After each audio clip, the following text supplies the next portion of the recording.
Salve a tutti. Oggi io parlerei della ricerca del maschile e del femminile. Ora, la cosa più logica da pensare nella ricerca del maschile o del femminile è che ognuno di noi ricerchi una femmina o un maschio. E naturalmente può essere eterosessuale o omosessuale, e comunque ricerchi il sesso che l'attira. Ma quello a cui alludo io non è questo. Io parlo del maschile e del femminile dentro di noi. E quello dipende effettivamente dal fatto che siamo maschi o siamo femmine.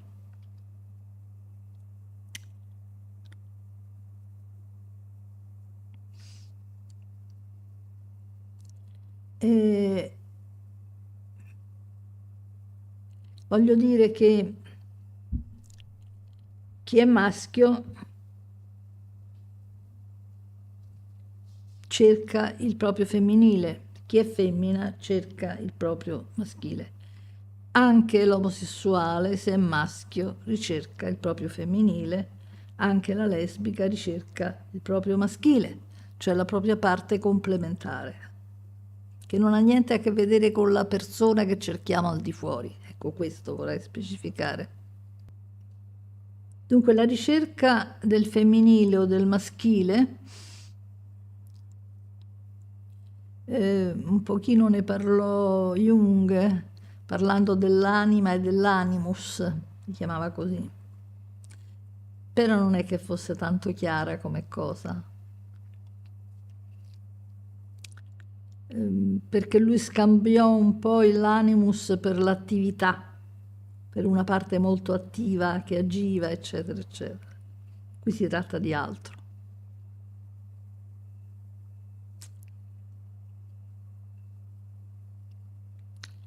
E come si fa a capire quando si è acquisita l'anima o si è acquisita l'animus? Attraverso i sogni. I sogni ce lo dicono. Dunque, per gli uomini l'anima in genere è giovane e bella. Per alcuni compare anzitutto come una bambina, per alcuni, ma comunque non è ancora l'anima, ma è un inizio, una parvenza di anima.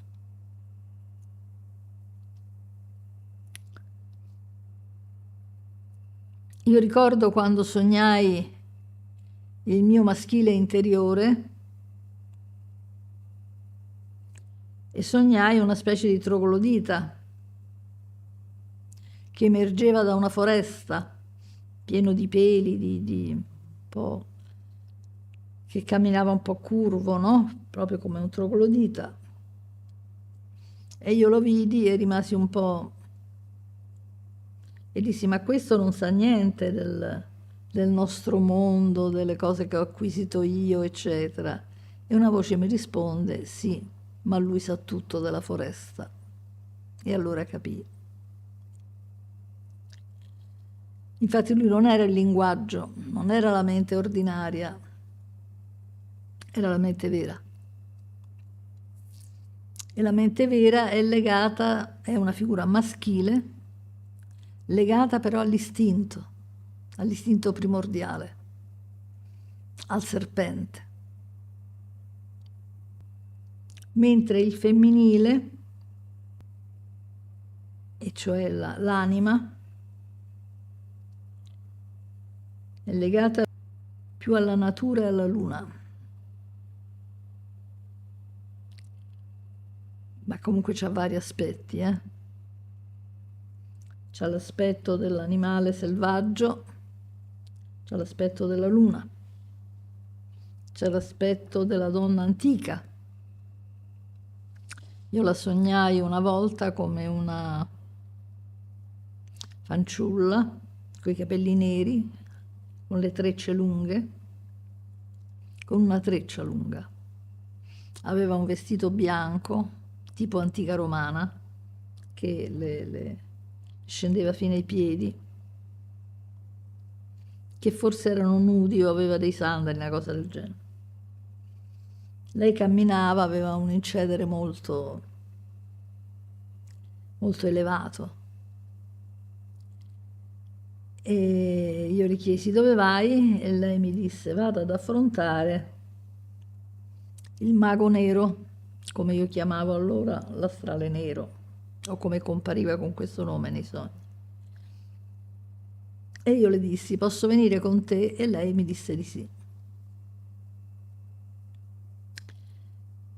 E andammo infatti ad una grotta dove c'erano due armigeri ai lati, due guerrieri che guardavano che tutto venisse fatto secondo le regole. Entrammo e c'era questo mago nero col cappuccio, il quale ci chiese di mostrargli le armi con cui l'avremmo combattuto.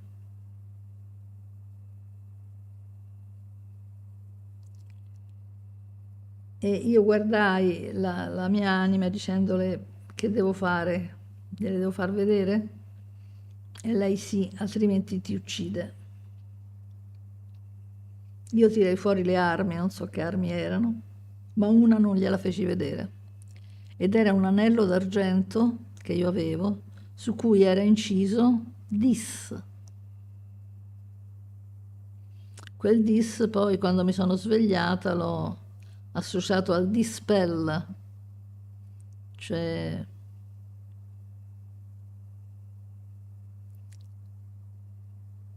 che è come vanificare un incantesimo.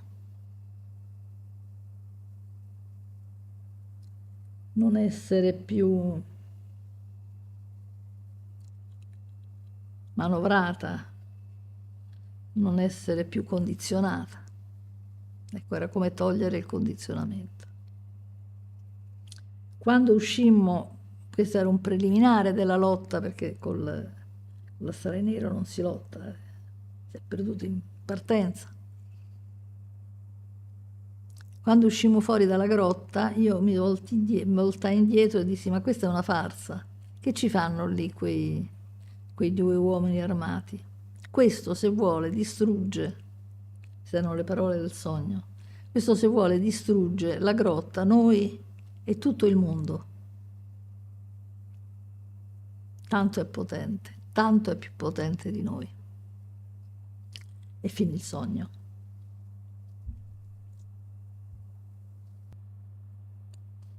Quindi la mia anima andava a combattere l'astrale nero, ma in realtà non poteva combatterlo, perché neanche l'anima può combatterlo. Può superarlo, non combatterlo. Può evitarlo, diciamo.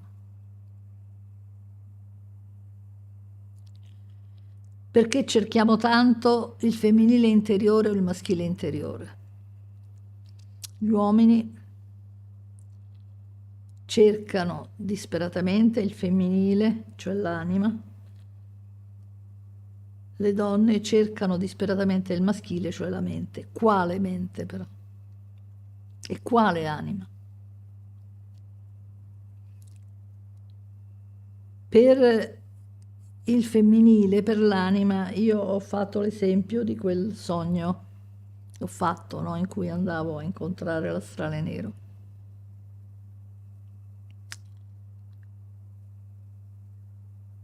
In realtà la donna non cerca l'anima, la donna cerca il maschile interiore. Il maschile interiore, che è appunto l'uomo delle caverne, l'uomo, almeno io lo sognai così, e quando lo vidi mi spaventai, sempre nei sogni, perché dissi: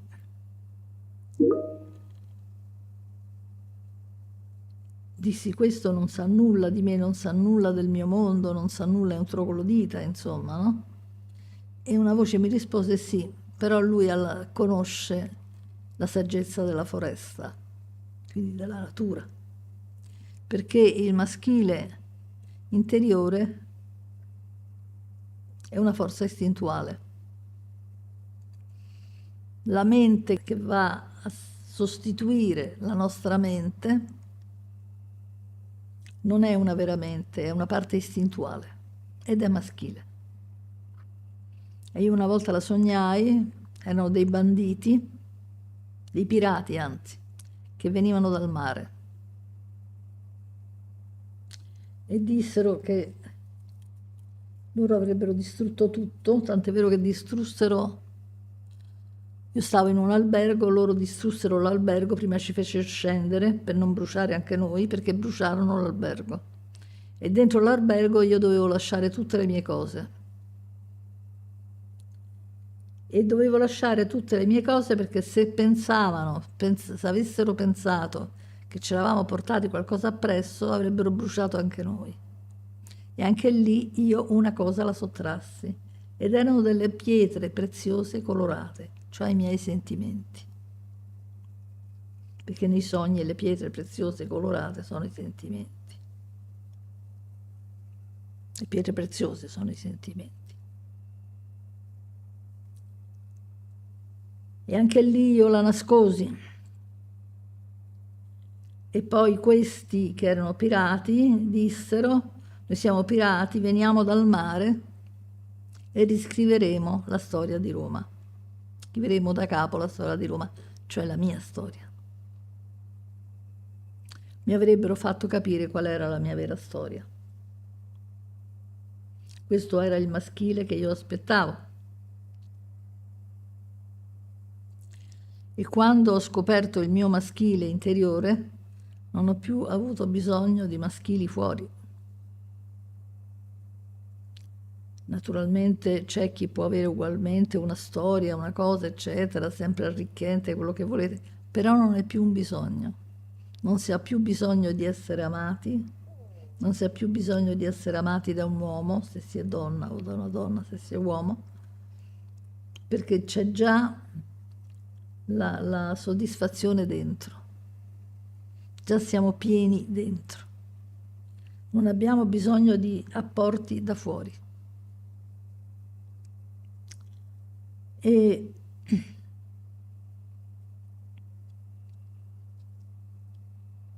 diciamo che il momento in cui subentrò il maschile, quello vero, il vero re,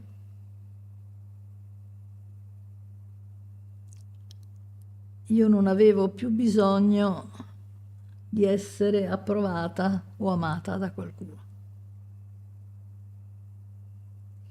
perché avevo una mente che mi amava, cosa che prima non era mai successo, ma del resto non succede praticamente a nessuno. Cerchiamo di essere amati fuori perché non siamo stati amati veramente da bambini e perché non abbiamo imparato ad amarci noi. Per l'uomo ovviamente la ricerca dell'anima, la ricerca della donna è la ricerca dell'anima. È vero che solitamente nell'amore gli uomini ricercano la madre e le donne ricercano il padre, perché c'è il fattore protezione e amore, perché il padre per la donna è soprattutto protezione, l'uomo, la donna per l'uomo è soprattutto essere accettati e riconosciuti.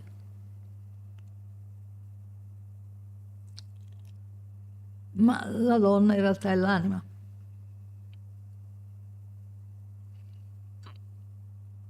Ne consegue che quando l'uomo non ama la donna, in generale dico, non che deve amare tutte le donne, cioè, o una donna particolare, non ama la sua anima.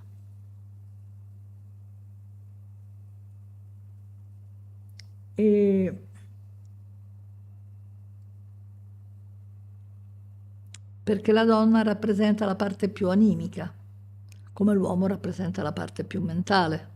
Ora naturalmente a questo punto gli uomini si offendono perché dicono ah allora noi siamo scadenti perché siamo mentali, che vuol dire che non hanno capito niente, perché sono due energie che servono ambedue, perché una riguarda il sentire interno, una riguarda il sentire esterno. Qual è il sentire interno? È sentire se stessi, le proprie emozioni, quello che proviamo, quello che stiamo, quello che abbiamo avuto. E qual è il sentire esterno? Sentire l'esterno, capire come sono gli altri, capire chi ci ama, chi ci odia, com'è quello di carattere, eccetera, eccetera. Sentirlo però, non immaginarlo come facciamo con la mente, o dedurlo come facciamo con la mente, è sentirlo come sentono gli animali, che è molto diverso. Ora è logico che occorre sentire sia l'interno che l'esterno, no? Cioè noi abbiamo un corpo con un'anima dentro, con una parte sensibile e un ambiente. Se noi non conosciamo uno dei due siamo fregati, cioè abbiamo bisogno di tutte e due. Dice, ma è più importante sentire il dentro e il fuori? Non c'è il più importante, sono importanti tutti e due.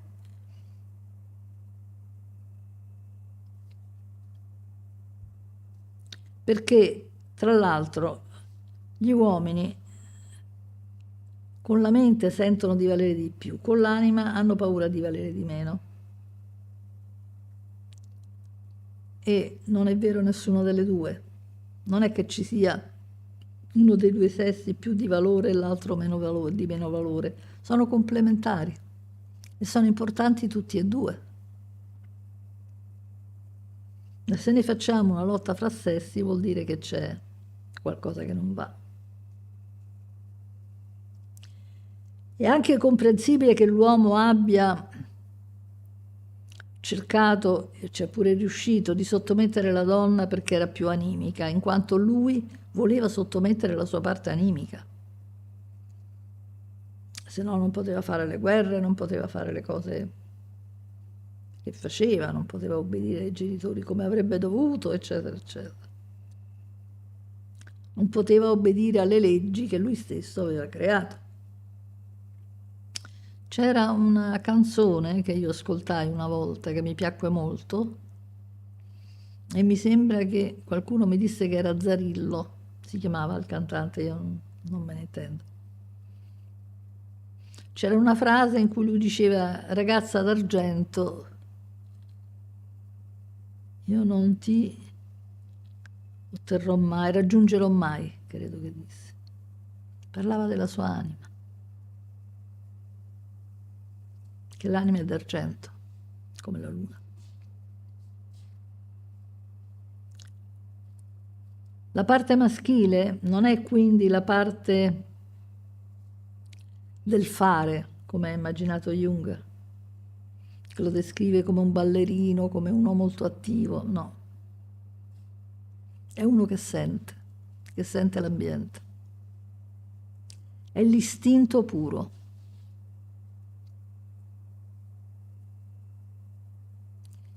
Mentre per l'uomo l'anima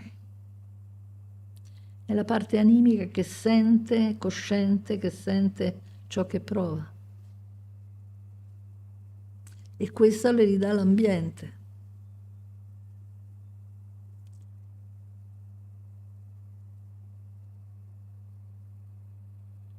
Ora, che differenza c'è tra l'anima e l'istinto? Diciamo che l'anima è un po' più personale, l'istinto è un po' più allargato. L'istinto si eredita con la razza.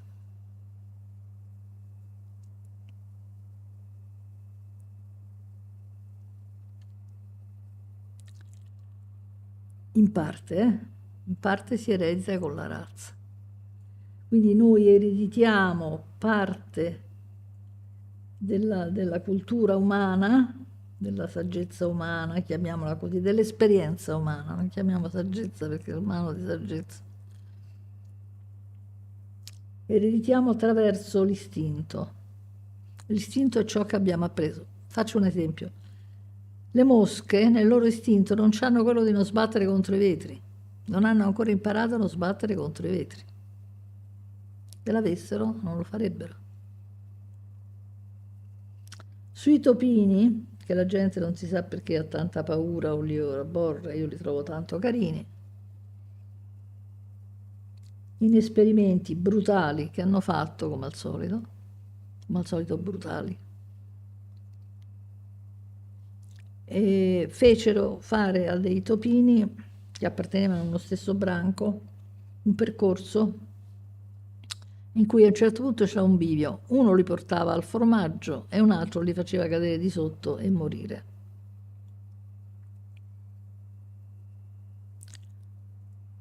Gli altri membri del branco sceglievano tutti la parte del formaggio, perché in qualche modo c'era stata una trasmissione di gruppo e così scoprirono che i topi comunicano fra di loro in branco. Perché e per come non lo so. Quindi loro hanno una trasmissione che avviene anche in vita nello stesso branco.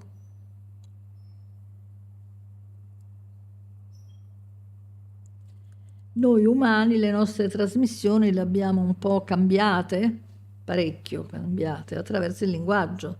Cioè noi prima di avere il linguaggio sicuramente comunicavamo attraverso una specie di sentimenti, no? Come fanno gli animali. Noi pensiamo che l'uomo primitivo fosse un idiota, che ha capito tutto solo dopo. L'uomo ha acquisito lo strumento del linguaggio, che a noi pare un linguaggio elevato, una trasmissione, una comunicazione elevata, perdono, però ha perso la comunicazione pensata, cioè ha perso altro, bisogna vedere se ci ha guadagnato, io non credo. Comunque, credo cioè che nell'esecuzione delle cose, cioè nel fare, nel mondo del fare, il linguaggio sia importante, perché si può comunicare anche se non si comunica direttamente. Ci sono dei testi che possono rimanere, mentre nel linguaggio primitivo c'è solo il bocca-orecchio cosiddetto, no? Ma comunque loro comunicavano anche in altri modi, cioè senza neanche dirselo, appunto perché non avevano la parola.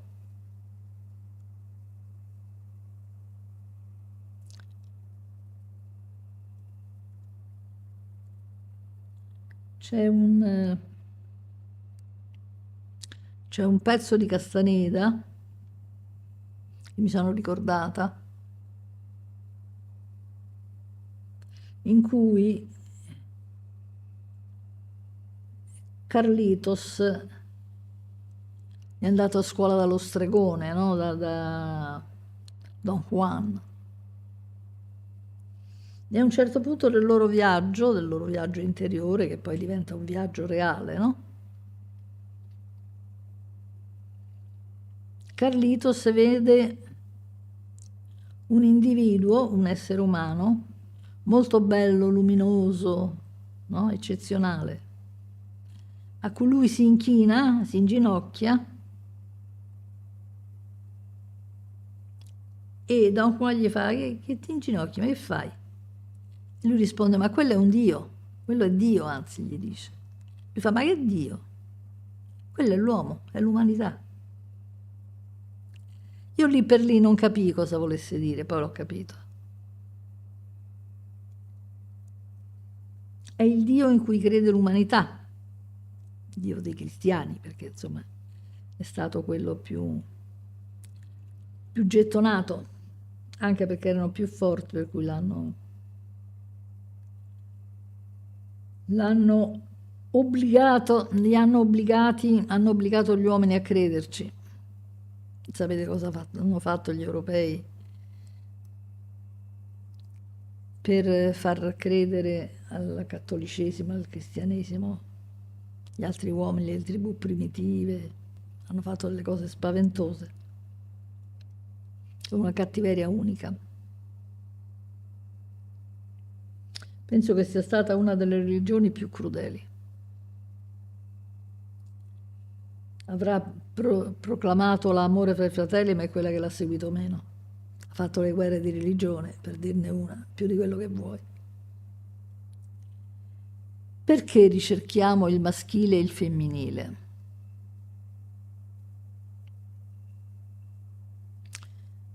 La donna ricerca il maschile perché ricerca un maschio che le permetta di sviluppare e di mostrare la sua anima e di sentire la sua anima, scusate. Perché l'anima non è necessario mostrarla, è piacevole mostrarla, ma non indispensabile. L'importante è sentirla e svilupparla e sentirla.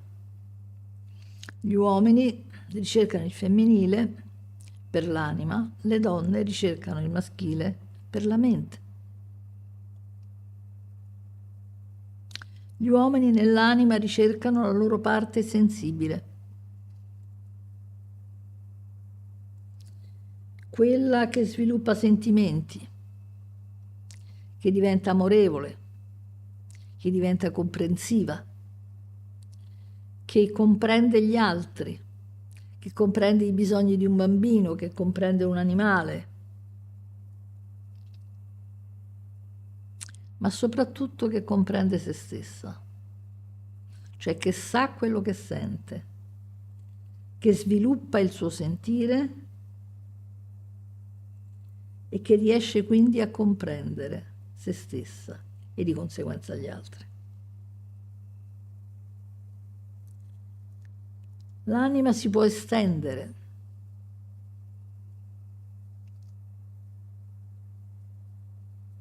Arrivando a comprendere se stessa e gli altri, ma la prima cosa importante è che comprenda se stessa. Quindi comprenda qual è la sua effettiva volontà, cosa sta cercando effettivamente, perché non lo sa.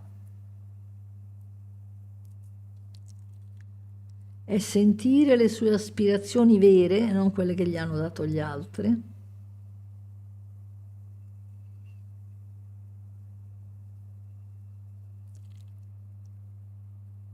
È amare una donna perché gli rappresenta quell'anima. Perché l'uomo ama la donna in quanto gli rappresenta la sua anima. Come ho già detto, a parte in realtà no, cercano i genitori che non li hanno amati, eccetera, ma in fondo, proprio nel fondo del pozzo, c'è la ricerca della propria anima negli uomini e c'è la ricerca del proprio maschile, della propria mente nelle donne, ma non una mente condizionata o ragionante, ma una mente che parta dall'istinto.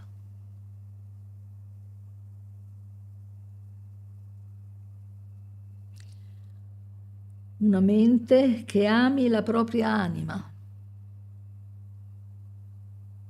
e un'anima che ami la propria mente. Nella donna, quando acquisisce la propria mente, che è un istinto, non ha più bisogno dell'uomo, cioè non ha più bisogno nel senso proprio di bisogno, non sente più il bisogno di essere amata da un uomo. Poi magari gli capita, le piace, va bene, eccetera, eccetera, ci stabilisce un rapporto, questo va tutto bene, però non è più una necessità, perché è già appagata, già si sente amata dal proprio maschile. E poi capisce, quando conosce questo suo proprio maschile, cioè l'istinto maschile, capisce che in realtà nell'amore degli uomini ha cercato sempre quello e che naturalmente così non gli è arrivato mai. Così come l'uomo, amando o cercando di essere amato dalla donna, ha sempre cercato la propria anima, senza saperlo ovviamente.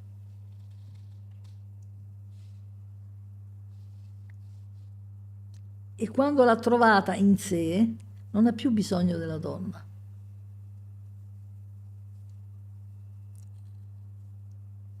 anche lì la donna può essere una partner arricchente, eccetera, eccetera, però non è più una necessità, non è più un bisogno, può anche farne a meno. Noi tutti tendiamo a trovare all'esterno il nostro maschile e il nostro femminile, che però sono una sbiadita immagine della nostra ricerca interna. Noi tutti cerchiamo internamente di ritrovare il nostro maschile e il nostro femminile perduto, perché all'inizio della nostra vita noi ce l'avevamo. Poi piano piano a contatto con la società l'abbiamo perduto.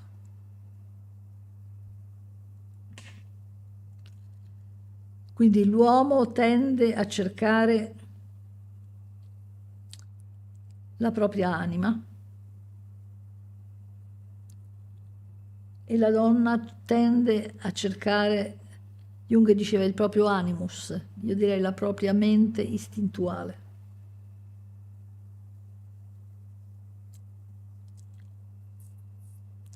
Ed è quell'immagine che c'è nell'alchimia, quando questo è avvenuto, in cui c'è un essere che ha due piedi, due gambe, insomma, con due piedi, due braccia, con due teste. C'ha una testa maschile e una testa femminile, che è il mostro meraviglioso, mi pare che si chiami una cosa del genere, mostrum, eccetera. E cioè allora lui ha acquisito tutti e due i sessi, in senso animico, in senso mentale, e si sente completo e si sente appagato per questo. Tutte le storielle sull'essere importanti perché si è maschi, sull'essere importanti perché si è femmine, sono storielle. Siamo sempre semplici animali.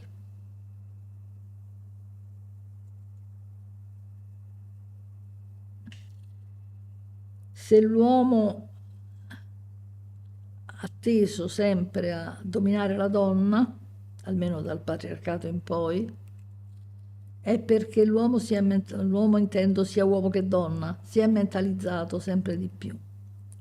E naturalmente l'uomo è più mentalizzato della donna, lo era anche prima, figuriamoci adesso.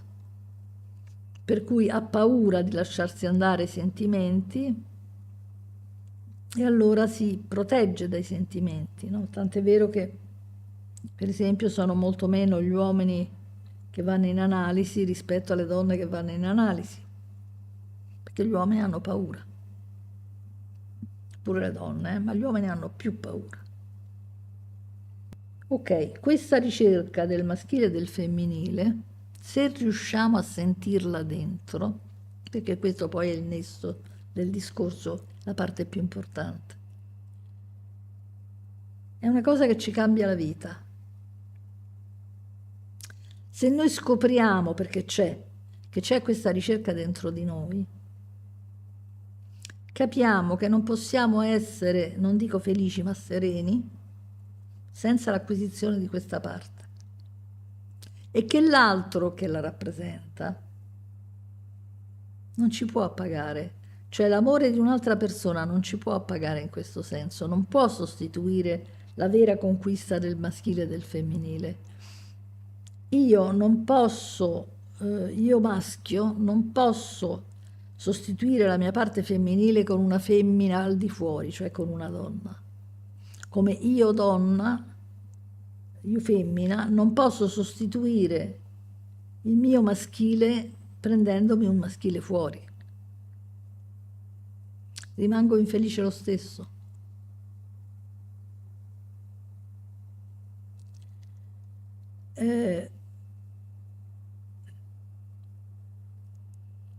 Sarò sempre alla ricerca del mio maschile o del mio femminile, a seconda che sono donna o uomo,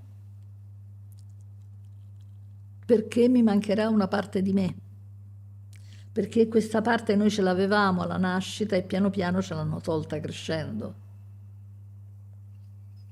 attraverso vari traumi, perché come sono trattati i figli. Basta che leggete i commenti sotto ai video e vi accorgete di che genitori esistono. Prima sembrava che io dicessi bestemmie. Invece è molto peggio di quanto io abbia detto. Mi sono anche tenuta. E mi sono tenuta per non farvi scappare via subito, ma io lo so benissimo che è così. Benissimo che è così, so benissimo che la maggior parte degli psicologi non ne tiene conto, purtroppo, e che io sono una delle poche, in questo momento, almeno qui in Italia, che ne parla. Non vorrei che fosse così, mi piacerebbe fosse altrimenti, ma è così. Allora tenete conto che anzitutto dovete cercare questo femminile, se siete maschi, e questo maschile se siete femmine, che la ricerca del bambino interiore, che è il bambino storico, può aiutarvi molto a questo. E che comunque per capirlo dovete astrarlo dai vostri genitori, il che vuol dire non dovete confonderlo con i vostri genitori. Come si fanno a confondere con il maschile e il femminile dei miei genitori? Andando a vedere i propri genitori. Se conosciamo quelli, non lo confondiamo con questo. Quindi la storia della nostra vita serve comunque. Andare a rivangare la nostra infanzia è imprescindibile. Se vogliamo trovare un equilibrio nella vita, cioè una serenità, una specie di saggezza, una specie perché parlare di saggezza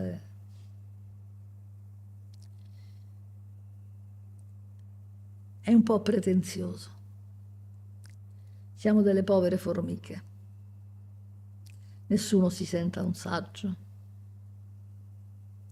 Diciamo che chi sa qualcosa in più e qualcosina in più so di tanti altri, cerco di metterlo a disposizione, ma senza sentirmi chissà chi, la maestra, ma quale maestra? Ci sono un'eterna alunna che cerca di imparare. Un saluto a tutti, arrivederci.